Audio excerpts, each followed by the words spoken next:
ketika itu saya kenal lah dengan artis-artis penyanyi. Banyak berdekat dengan artis penyanyi. Tetapi masyarakat saya di TV, saya banyak kenal artis pelakon.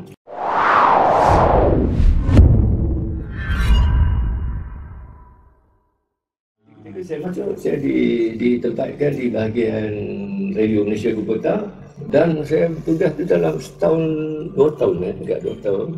Saya dilamar oleh Cik Daud Hamzah. Daud Hamzah ni suami kepada Wan Cik Daud. Cik Daud lah. Lamar pergi mana? Lamar pergi bahagian dia. Oh, bahagian semua radio banyak. Bahagian suara, bahagian RM Baki, bahagian Belum Network, banyak dia punya stesen konti untuk siaran-siaran ni.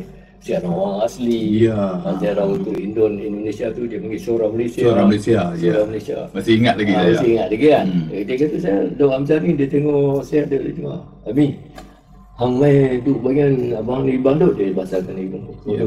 Bandut bagai hiburan dan muzik. Saya mana tahu buat muzik. Bos saya ketika itu bayar RM Maki ni Zulkarnain Hassan. Dia bos dia penyedia bagian kami lah. Saya pun jumpa Cik Zulkarnain. Cik Zul, saya Cik Daud tu nak suruh saya pergi bagiannya.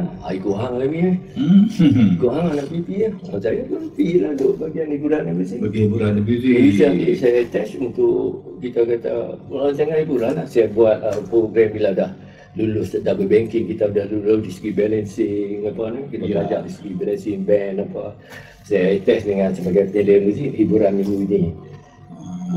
Hiburan minggu ini waktu tu artis duk main ketika itu saya kenal lah dengan artis penyanyi. Banyak berdekat dengan artis penyanyi. Tetapi masyarakat saya di TV, saya banyak kenal artis pelakon. Jadi dua tu saya bidang tu saya berpengalaman dua bidang. Dua bidang tu. Jadi saya kenal pelakon, saya kenal penyanyi. Bila main di radio ni penyanyi. Jadi saya duduk situ, saya ambil 2 rancangan dalam bakat baru, penyanyi baru nama termasuklah yang biasa menyanyi saya sebagai bakat baru tu yang Menaruh Harapan tu siapa? Zaitun Samion.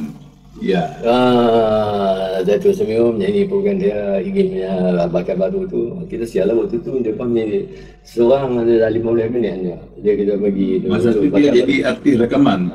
Dia tak jadi lagi, dia sebagai masuk sebagai bakat baru. Zaitun Samion kat rumah Rosmaria tu dah mula menyanyi dengan kami lah. Tapi dia tak masuk bintang artis lagi. Kemudian tu dia masuk bintang.